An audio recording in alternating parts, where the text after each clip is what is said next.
दोस्तों इस समय नंदकिशोर बेनीवाल जी मेरे साथ हैं। अभी लगातार जिस तरीके से अभी 12 बजे से और अभी शाम को 6 साढ़े 6 बज चुके हैं, गिरफ्तार कर लिया गया था। और मसला सिर्फ यही है कि जो हाथरस में जो गैंग रेप हुआ है उसको लेकर ये लोग प्रोटेस्ट कर रहे थे उत्तर प्रदेश भवन पे, लेकिन इन लोगों को गिरफ्तार कर लिया गया था। वीडियो आपने देखी होगी। बेनीवाल जी क्या कहेंगे, क्या संघर्ष रुकेगा या संघर्ष बढ़ेगा? भाई अब ये संघर्ष रुकेगा नहीं जी। अरे हजारों साल के बाद जागे भाई, अब नहीं रुकेंगे। और बिल्कुल जब तक न्याय नहीं ले लेंगे तब तक यूपी सरकार से नहीं, अगर केंद्र सरकार से भी टकराना पड़ा तो टकराएंगे।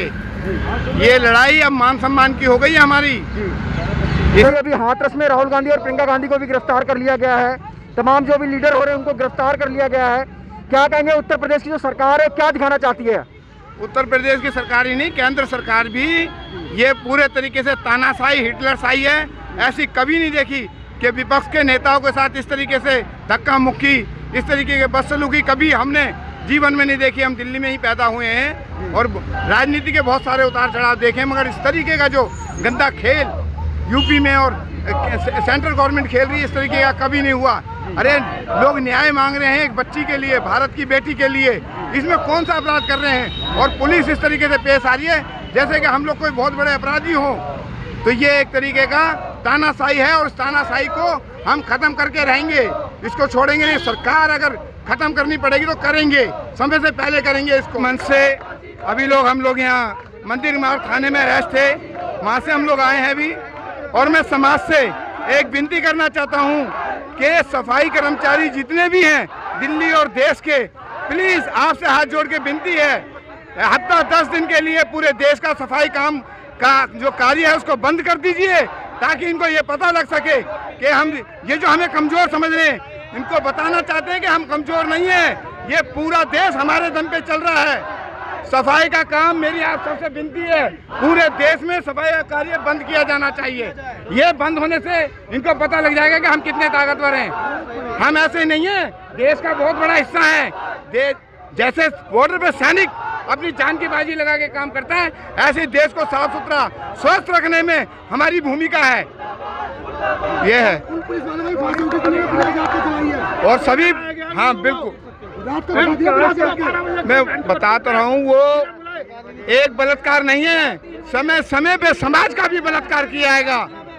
यूपी पुलिस ने, वहाँ के प्रशासन ने, वहाँ के शासन ने हमारी विश्वास का, हमारी एकता का, हमारी अखंडता का उन्होंने बलात्कार किया है, कत्ल किया है। जितने भी अधिकारी हैं वो सब सस्पेंड होने चाहिए और इससे कम में हम समझौता नहीं करेंगे। और उनको फांसी, जो हत्यारे हैं उनको फांसी होनी चाहिए। मनीषा का बलात्कार नहीं है, पूरे वाल्मीकि समाज का, पूरे देश का बलात्कार है, पूरे देश का विचारधारा का बलात्कार है। सरकार ये कह रही है, हमें 25 लाख रुपए दे दिया। हम कोई भिखारी नहीं है, हम लोग कोई भिखारी नहीं है। उन चारों का कत्ल कर दीजिए, उनको मार दीजिए, उनका एनकाउंटर कर दीजिए। 25 के 26,000 हमारा समाज दे देगा उनको। हमें इंसाफ चाहिए, न्याय चाहिएगा। तो अभी क्या कमेटी क्या स्टैंड लेने वाली है? उनको तुरंत फांसी होनी चाहिए, तुरंत फांसी होनी चाहिए। वाल्मीकि कमेटी अभी क्या स्टैंड लेने वाली है? स्टैंड यही है कि कम्युनिटी आज बाहर निकल चुकी है।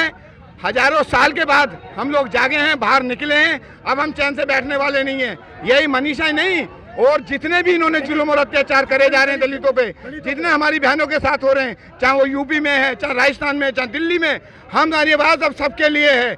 चाहे वो देश की बेटी कहीं की भी हो, किसी भी धर्म समाज की हो, हम सबके साथ खड़े हैं और खड़े रहेंगे। तो आने वाली रणनीति क्या रहेगी बेनीवाल जी?